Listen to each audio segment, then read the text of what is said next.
நாடார்குல ரத்த உறவுகளே, நம்ம திருச்சியில இருந்து நம்ம அன்பு அண்ணாச்சி ரவி நாடார் அவர்கள் சமூக வலைதளங்கள்ல ஒரு கேள்வி எழுப்பியிருக்காங்க.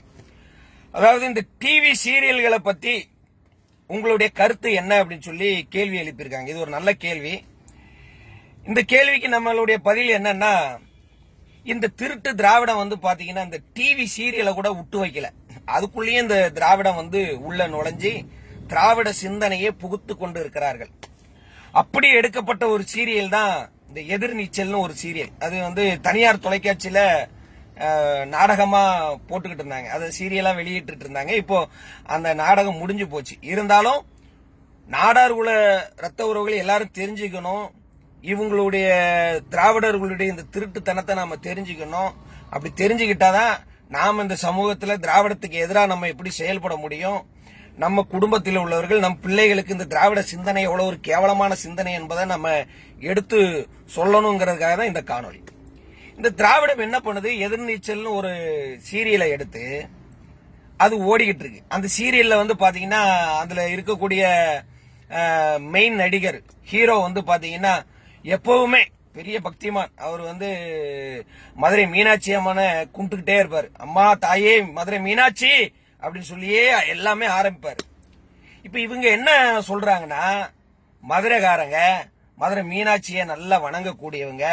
இந்த தென் மாவட்டங்கள்ல இங்க இருக்கக்கூடியவர்கள் எல்லாம் என்ன எப்படி இருப்பாங்கன்னா, பெண்களை சமையல் அறையிலேயே ஒரு அடிமையாகவே வச்சிருப்பாங்க. பெண்கள் எத்தனை டிகிரி நீங்க வாங்கினாலும் நீங்க கிச்சன்ல சமையல் மட்டும்தான் செய்ய முடியும். அதை தாண்டி வெளியே வர முடியாது. நீங்க ஒரு புரட்சி செய்ய முடியாது. உங்களை இப்படித்தான் தென் மாவட்டங்கள்ல வைக்கிறாங்க அப்படிங்கிற மாதிரி அந்த சீரியல் எடுத்திருப்பாங்க. என்ன ஒண்ணு, இந்த சீரியல்ல வந்து அது ஒரு சாதியோ அது சாதியவாதிகள் மாதிரி காமிக்கல. ஆனா அதை புரிஞ்சுக்கலாம். இவங்க வந்து என்ன சொல்ல வராங்கன்றத புரிஞ்சுக்கலாம். இந்த திராவிடம் அப்படிதான் மறைமுகமா தான் எல்லாம் செய்யும். நேரடியா எதிர்க்க மாட்டான். நேரடியா ஒருபோதும் நம்ம தமிழ் பூர்வகுடிகளையோ நாடார்களையோ இந்த திருட்டு திராவிடம் வெல்லவே முடியாது. நேரடியா ஒரு நாளும் எதிர்க்க மாட்டான். எதிர்த்து நிக்கவே மாட்டான். ஏன்னா அவனுக்கு தெரியும் பளிச்சுன்னு ஒண்ணு விழுந்துரும், நமக்கு அடி வாங்க முடியாது அப்படின்னு சொல்லி இவன் மறைமுகமாவே தான் வருவான். அப்ப நாம தான் புரிஞ்சுக்கணும். அப்ப நான் ஒரு 2 நாள் தான் இந்த சீரியல் பார்த்தேன். பார்த்துட்டு என் மனைவி கிட்ட என்ன சொன்னேன், இந்த சீரியல்ல வந்து திராவிட சிந்தனை இருக்கு அப்படின்ட்டு. உடனே என் வீட்டுல என்ன சொல்லுவாங்க, நம்ம வந்து எப்பயுமே திராவிட எதிர்ப்பாளர், நீங்க சும்மா எப்ப பார்த்தாலும் உங்களுக்கு திராவிடம் பிடிக்காது, அதனால நீங்க திராவிடங்கிறீங்க எதை பார்த்தாலும் அப்படின்னு சொல்லிட்டாங்க. அப்ப இதுல திராவிட சிந்தனை எப்படி இருக்கு, இதை வந்து நம்ம வீட்டுல தெரியாத போது நம்ம நிரூபிக்கணும். நம்ம வந்து அதை நிரூபிக்கிறதுக்கு நமக்கு நேரம்லாம் கிடையாது. அந்த சீரியல்ல தினந்தோறும் பார்க்கணுமே, எவன் பாக்குறது. அப்ப இன்னொரு நாள் நான் உணவு இடைவேளையில சாப்பிட்டுட்டு இருக்கும் போது அந்த சீரியல் வருது. அப்ப அந்த சீரியல்ல அந்த 2வது ஹீரோ இருக்காரு. அவர் தான் அந்த சீரியலை வந்து இயக்குறாரு. அந்த இயக்குனர் என்ன பண்றாரு, அந்த சீரியலுக்குள்ள அப்படியே கம்யூனிஸ்ட் சித்தாந்தத்தை கம்யூனிஸ்ட் வாசியா வர்றாரு. நான் கம்யூனிஸ்ட்ல இருந்தேன், நாங்க வந்து செவுறு விளம்பரம் எல்லாம் பண்ணுவோம் அப்படின்னு சொல்லி கொண்டு வந்துட்டாரு. ஆகா மாத்தினாரா அப்படின்ட்டு அப்புறம் தான் நான் சொல்றேன். இந்த கம்யூனிஸ்ட் சித்தாந்தமும் திராவிட சித்தாந்தமும் ஒண்ணுதான். இவங்க வந்து வெளிப்படையா திராவிடம் கொண்டு வரல, அதே மாதிரி வெளிப்படையா சாதியை குறிப்பிடல. ரெண்டுமே குறிப்பிட்டா இந்த நாடகத்துக்கு சில சிக்கல்கள் வரும் அப்படிங்கறத தெரிஞ்சுக்கிட்டு இவர் அந்த சாதியை குறிப்பிடாம மதுரை மீனாட்சி தென் மாவட்டத்துல நடக்குது, மதுரையில நடக்கிற மாதிரி கொண்டு போயிட்டாரு. அதே போல நான் வந்து கம்யூனிஸ்ட் வாதியா காமிச்சுக்கிறாரு, திராவிடவாதியா காமிச்சாலும் இங்க சிக்கல் வரும் அப்படிங்கறதுனால இவர் ஒரு தந்திரமா நாடகத்தை எடுக்கிறாரு அப்படின்னு சொல்லி சொன்னேன். அப்போ அது சொல்லும் போது, சரி நீங்க வந்து சொல்றீங்க அவங்க வந்து திராவிட சித்தாந்தத்துல எடுக்கிறாங்க அப்படின்ட்டு சொல்றீங்க. அப்ப அவங்களுடைய நோக்கம் என்ன அப்படின்னா, இப்போ நம்ம திருநெல்வேலியில நடந்தது, கம்யூனிஸ்ட் அலுவலகம் என்ன பண்ணாங்க, அடிச்சு நொறுக்குனாங்க. இவங்களுடைய வேலை என்ன, இவங்க வந்து ஏதோ தென் மாவட்டத்தில் உள்ளவங்க எல்லாம் பெண்களை அடிமையா வச்சிருக்காங்க. அந்த பெண்கள் எல்லாம் மீட்டு நம்ம நாம் தமிழர் கட்சியில இந்த காளியம்மா இருக்கிறாங்களே, அந்த காளியம்மா மாதிரி ஒரு புரட்சியவாதியா மாத்துறதுக்காக இவங்க வெளியே கூட்டு வர போறாங்களா திராவிடர்கள்? பெண்கள் கிச்சன்ல இருந்து அடிமையா இருக்காங்க, அவங்கள புரட்சி செய்ய வெளியே கூப்பிட்டு வந்து நம்ம நாம் தமிழர்ல இருக்கக்கூடிய அக்கா காளியம்மாள் போல ஒரு புரட்சியவாதியை மாத்த போறாங்களா இவங்க? ஒருபோதும் கிடையாது, ஒருபோதும் கிடையாது. இப்போ இன்னொரு காணொலி பாருங்க.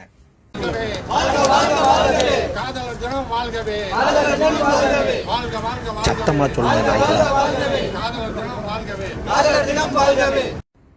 பாத்துறீங்களா? இந்த காணொலியில் என்ன சொல்றாங்க?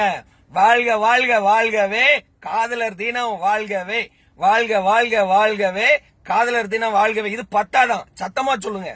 அவரு அந்த திராவிடர் பாருங்க, அந்த கையை அசைக்கிறது பாருங்க, சத்தமா சொல்லுங்க. சத்தம் வரல. திருட்டு திராவிடங்க இது, திருட்டு திராவிடம். பாவம் படிக்கக்கூடிய பெண் பிள்ளைகள் ஒரு பருவ வயசுல, ஒரு அறியாத வயசுல காதல் வயப்படுதுங்க. அந்த பிள்ளைகளை நல்ல விதமா சொல்லி படிக்க வைக்கணும்.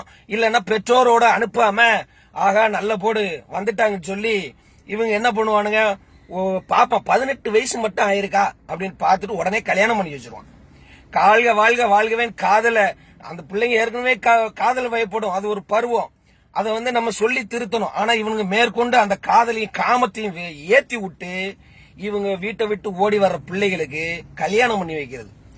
இது கல்யாணம் பண்ணி வச்சா என்ன ஆகும்னா, ஒரு கல்யாணத்துக்கு 5000 ரூபாய் வாங்குவாங்க குறைஞ்சது. இந்த திராவிடர்கள் கல்யாணம் பண்ணி வைக்கிற கல்யாணத்துல 5000 ரூபாய் வாங்கி அவங்க அலுவலகத்துல பதிவு பண்ணிட்டு அதை ரிஜிஸ்டர் ஆபீஸுக்கு கொண்டு போய் ரிஜிஸ்டர் பண்ணி வைப்பாங்க. கேவலம் இந்த 5000 ரூபாய் பணத்துக்கு பெண்கள் எல்லாம் கிச்சனை விட்டு வாங்க, வீட்டை விட்டு வாங்கன்றான். இவன் புரட்சி செய்யலாம் கூப்பிடல. நல்லா புரிஞ்சுக்கிடுங்க. இந்த காதல் வயப்பட்டு வர்ற பிள்ளைகளை ஒரு 5000 ரூபாய் பணத்தை வாங்கிட்டு கல்யாணம் பண்ணி வைப்பான். இதுக்காகவே தான் அவன் இந்த மாதிரி சீரியல்கள் எடுக்கிறான். ஆனா ஏதோ புரட்சி செய்யறான் அப்படிங்கறத நினைக்காதீங்க. இவ்வளவு விஷயங்கள் இருக்கு. திராவிடர்கள் இந்த மாதிரி திருட்டு வேலைகளை தொடர்ந்து எல்லா விதத்திலையும் செஞ்சுக்கிட்டே இருக்காங்க. நாம இவங்ககிட்ட இருந்து நம்ம பிள்ளைகளை பாதுகாக்கிறதே பெரிய விஷயமா இருக்கு.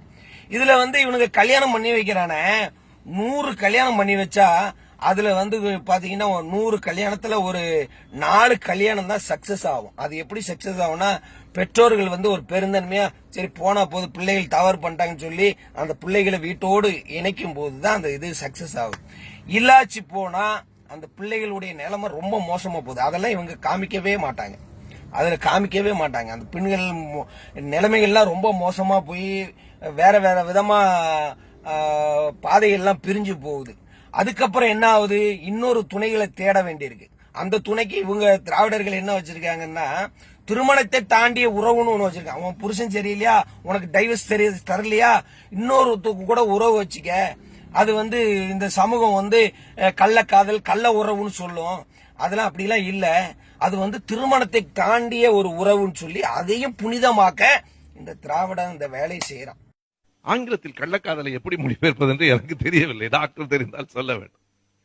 காரணம் என்ன என்றால், அவர்கள் அப்படியெல்லாம் பார்ப்பதாய் நான் நினைக்கவில்லை. காதல் என்பது ஒன்றுதான். அதுல என்ன கள்ளக்காதல் நல்ல காதல், காதல்.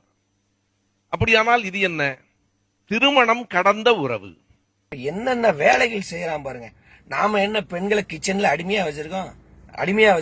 இந்த திராவிட தலைவர்கள் இருக்காங்கல்ல, திராவிட தலைவர்களுடைய அப்பமார் இருக்காங்கல்ல, அந்த அப்பமார் ஒழுங்கா பிடிச்சு ஒண்ணு கடிக்க கூட தெரியாது. ஒழுங்கா பிடிச்சி அப்ப சின்ன பிள்ளைகளா இருந்திருப்பானு, அவனோட தாத்தாவே சின்ன பிள்ளைல ரோட்ல விளையாண்டுட்டு ஒழுங்கா பிடிச்சி ஒண்ணு கடிக்காத தெரியாத வயசுலயே நாம சங்கங்களை உருவாக்கி பள்ளிக்கூடங்களை உருவாக்கி ஆண் பிள்ளையும் படிக்க வைக்கிறோம், பெண் பிள்ளையும் படிக்க வைக்கிறோம். இப்ப நம்ம சமுதாயத்துல ஆண் பிள்ளைகளை விட பெண் பிள்ளைகள் மருத்துவம் நிறைய பேர் படிச்சிருக்கிறாங்க. அப்படி படிக்க வச்சுக்கிட்டு இருக்கோம். இவன் என்னமோ தென் மாவட்டத்துல உள்ளவங்க, மதுரை மீனாட்சின்னு கும்பிடுறவங்க, இவங்க எல்லாம் பெண்களை அடிமையா வைக்கிறாங்க அப்படிங்கிற மாதிரி காமிக்கிறான். அப்ப என்ன சொல்றான், நாம் சார்ந்த வழிபாடையும் நாம் சார்ந்த மண்ணையும் நாம் சார்ந்த இனத்தையும் கொச்சப்படுத்துறான். இது எப்படி ஏத்துக்க முடியும்? இதெல்லாம் நம்ம புரிய வைக்க வேண்டியிருக்கு. ஒரு புரிதலுக்காக தான் இந்த காணொளி. புரிஞ்சுக்கங்க. இந்த திருட்டு திராவிடம் எல்லா இடமும் நுழைஞ்சிருவான். நீங்க பொது கழிப்படத்துக்குள்ள போங்க, அங்க கூட உட்காந்து திராவிட சிந்தனையை வளர்த்துக்கிட்டு இருப்பான். ரொம்ப மோசமான சிந்தனை. இந்த திராவிட சிந்தனையை அடிச்சு நொறுக்குவோம். எல்லாரும் தெரிஞ்சுக்கிடுங்க. நன்றி.